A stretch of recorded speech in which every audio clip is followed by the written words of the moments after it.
Ready?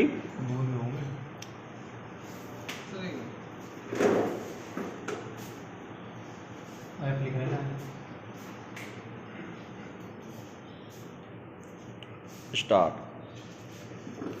Post graduation करके भी बेरोजगार रहने वाले युवाओं की संख्या हमारे देश में सबसे अधिक है। विराम। इस समस्या का हल है स्किल डेवलपमेंट यानी कौशल विकास। विराम। छात्रों को चाहिए कि वे अपने कौशल विकास पर काम करें। विराम। डिग्री होने पर भी स्किल यानी कौशल के अभाव में उनका आगे का रास्ता बहुत कठिन होता है, चाहे किसी भी कॉलेज की डिग्री क्यों न हो। विराम। वर्ष 2019 की इंडिया स्किल्स की रिपोर्ट के अनुसार देश के ग्रेजुएशन करने वाले 53% युवा इस लायक ही नहीं हैं कि उन्हें कोई रोजगार दिया जा सके, क्योंकि उनके पास डिग्री तो है लेकिन स्किल नहीं है। विराम। स्किल किसी कार्य को ठीक से करने की क्षमता को कहते हैं। विराम। भारत के सुपर पावर बनने के लिए युवाओं में इस क्षमता का होना जरूरी है। विराम। पैरा। कुछ दिनों पहले प्रधानमंत्री नरेंद्र मोदी ने 75 कौशल विकास योजनाओं की शुरुआत की थी। विराम। तब उन्होंने कहा था कि युवाओं का कौशल ही भारत को आत्मनिर्भर बना सकता है। विराम। वर्ष 2030 तक भारत के 65% यानी 100 करोड़ युवा नौकरी करने की उम्र में पहुंच जाएंगे, यानी उन्हें नौकरी चाहिए होगी। विराम। अब सवाल यह है कि क्या सरकारी या प्राइवेट सेक्टर के पास इतनी नौकरियां हैं। विराम। विशेषज्ञों का मानना है कि युवा जनसंख्या का फायदा उठाने का भारत के पास यह आखिरी मौका होगा। विराम। इसलिए स्किल डेवलपमेंट की शुरुआत स्कूलों से करनी होगी। विराम। इसके लिए बहुत कम उम्र ही बच्चों की प्रतिभा पहचाननी होगी, लेकिन स्कूलों में पढ़ाई के नाम पर बच्चों को सिर्फ आंकड़े और जानकारियां दी जाती हैं। विराम। पैरा। आज दुनिया जब कोरोना महामारी से मुक्ति पाने में अपनी पूरी ताकत लगाए हुए है, तकरीबन पूरे संसार में मौसम के अतिवादी चेहरे दिखाई पड़ रहे हैं। विराम। भारत में देखें तो महाराष्ट्र के रायगढ़ और रत्नागिरी जिलों में भारी बारिश और भूस्खलन सैकड़ों जाने चली गई। विराम। भारी बारिश के कारण महाराष्ट्र, कर्नाटक, तेलंगाना और आंध्र प्रदेश के कई हिस्से भयंकर बाढ़ से प्रभावित हुए। विराम। भूस्खलन और बाढ़ ने मध्य रेलवे और कोंकण रेलवे की सेवाएं ठप करके रख दी। विराम। पिछले 4 दशकों में पहली बार महाराष्ट्र में जुलाई के महीने में इतनी बारिश हुई। विराम। दूसरे देशों पर नजर डालें तो हालात और चौंकाने वाले मिलेंगे। विराम। पिछले महीने जर्मनी में ऐसी भयानक बाढ़ आई जिसमें करीब 250 लोगों की मौत हो गई। विराम। चीन के मध्यवर्ती हैनान प्रांत के महाराष्ट्र जैसी बारिश और बाढ़ ने वहां के नागरिकों के होश उड़ा डाले। विराम। कनाडा जैसे ठंडे इलाके और अमेरिका के पश्चिमी हिस्सों में तापमान 50 डिग्री के पार पहुंचने और 500 से ज़्यादा मौतों के मंजर पूरी दुनिया ने देखे हैं। विराम। पैरा। मसला सिर्फ बारिश बाढ़ का नहीं है। विराम। अपने ही देश में बीते कुछ वर्षों में हिमालय के जलते जंगलों ने अलग किस्म का डर पैदा किया है। विराम। जंगलों की आग का सिलसिला जारी है जो सैकड़ों हजारों किलोमीटर की वन संपदा के नुकसान के साथ साथ वातावरण में अतिरिक्त गर्मी का कारण भी बन रहा है। विराम। इधर यह जानकारी भी छन कर आई है कि पृथ्वी के फेफड़ों का काम करने वाले अमेजन के जंगल अब कार्बन डाइऑक्साइड सोखने की बजाय खुद इसके स्रोत बन गए हैं। विराम।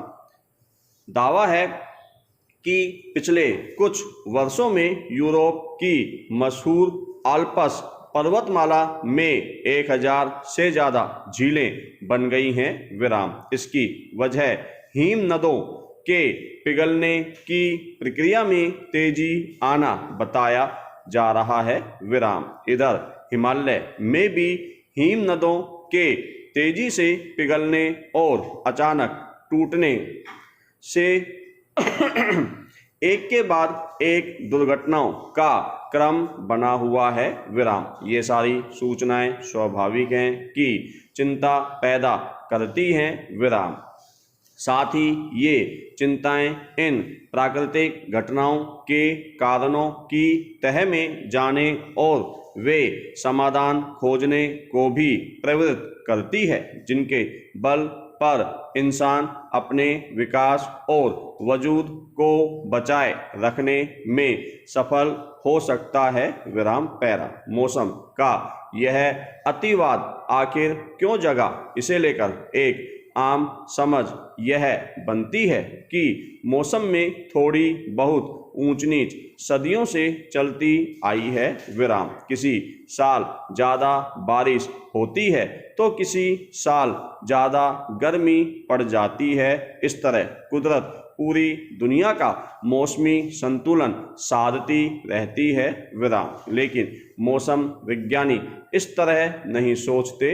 विराम। वे इसके लिए बीते वर्षों दशकों के मौसमी बदलावों से जुड़े आंकड़े देखते हैं। विराम। बदलावों के पीछे के कारणों की टोह लेते हैं।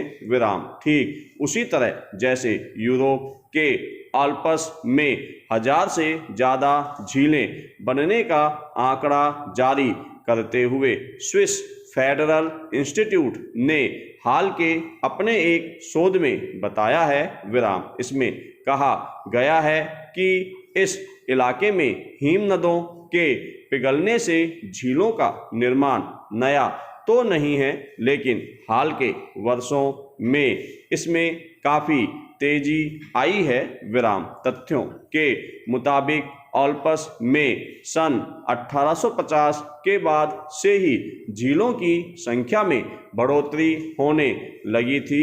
विराम। वर्ष 1946 से 1973 के बीच यहाँ हर साल 8 नई झीलें बनती थी।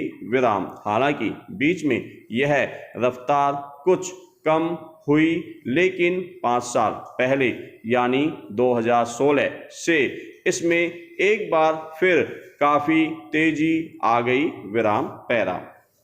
इस इलाके में अब हर साल 18 नई झीलें बन रही हैं जिससे झीलों के कुल क्षेत्रफल में 1.5 लाख वर्ग किलोमीटर की वृद्धि हो रही है। विराम। पैरा। पर्यावरणविद भारत के हिमालय क्षेत्र में भी हिमनदों के तेजी से पिघलने और टूटने पर चिंता जता चुके हैं। विराम। International centre for integrated mountain development IC mode ने हालिया शोध में कुछ ऐसे ही संकेत दिए हैं। विराम। इसके मुताबिक हिंदू कुश हिमालय इलाके के हिमनद 2/3 तक गायब हो जाएंगे। विराम। हिमनदों की बर्फ मिटने का असर यह होगा कि पूरा दक्षिण पूर्व एशियाई इलाका बेहद गंभीर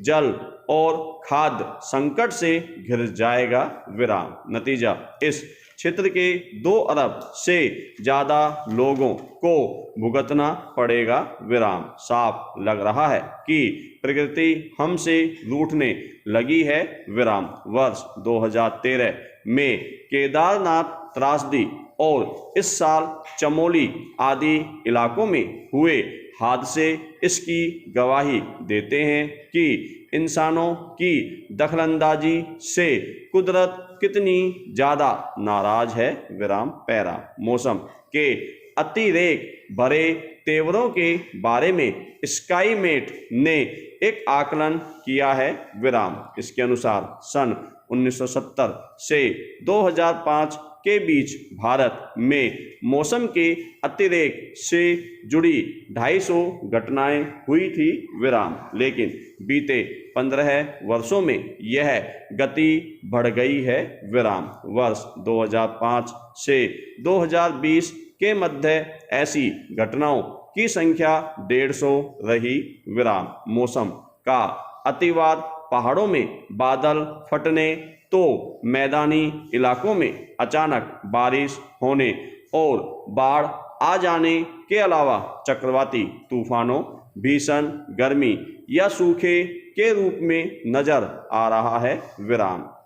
दीर्घकालिक नजरिए से इन घटनाओं का असर और भी गहरा है विराम। इसे ऐसे समझा जा सकता है कि शहरों में बाढ़ की घटनाओं की बारंबारता के बावजूद तेजी से घटता जलस्तर यह साबित करता है कि हमारी पृथ्वी मौसम के अतिवाद से कितना नुकसान झेल रही है विराम। मौसम की अति शहरों में कैसी दिखती है, इसे एक उदाहरण से समझा जा सकता है विराम। यदि किसी शहर में 3 दिन की बारिश एक झटके में 3 घंटे में हो जाए तो सारा पानी धरती की ऊपरी सतह से नालों में और फिर नदियों समुद्रों में पहुंच जाता है विराम। वह धरती के अंदर नहीं पहुंचता जो असल में भूजल स्तर में अपना योगदान देता। ऐसे में तेज बारिश से अचानक बाढ़ तो आ जाती है, लेकिन मानसून के दौरान नियमित तौर पर जो रिमझिम वर्षा होती थी और जिससे ज़्यादातर पानी रिसकर जमीन के अंदर चला जाता है, वह सिलसिला नहीं बन पाता है विराम। भूजल का स्तर गिरने का यह बड़ा कारण है विराम। पैरा सवाल है कि आखिर ऐसा क्यों हो रहा है। इसका एक जाना पहचाना जवाब है जलवायु परिवर्तन विराम। इसने ग्रीन हाउस गैसों के उत्सर्जन के कारण रफ्तार पकड़ ली है विराम। पेरिस और क्योटो आदि संधियों के लागू होने का अर्थ था कि यह रफ्तार मंद पड़ते हुए उलट जाए विराम, लेकिन हो तो कुछ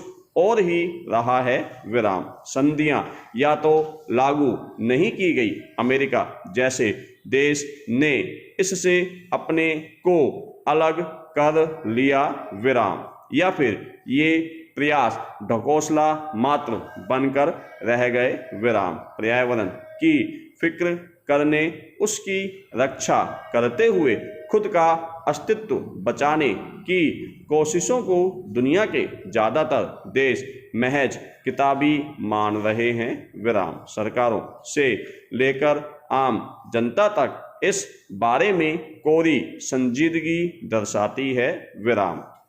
सिर्फ ख्याली पुलाव पकाए जाते हैं विराम। हर साल बारिश में करोड़ों पौधे रोपते हुए वृक्षारोपण का सालाना बनावटी कार्यक्रम किया जाता है विराम। फिर सारी फिक्र सिगरेट और करों के धुएं में उड़ा दी जाती है विराम। ध्यान रहे कि पेट्रोल डीजल से हम वाहनों को तो गति दे देंगे, अपने घरों को एयर कंडीशनरों से ठंडा तो कर लेंगे, लेकिन प्रकृति के कोप के रूप में जब तक टूटने वाली मौसमी आफतों की रफ्तार उससे भी 4 गुना तेजी से बढ़ा देंगे।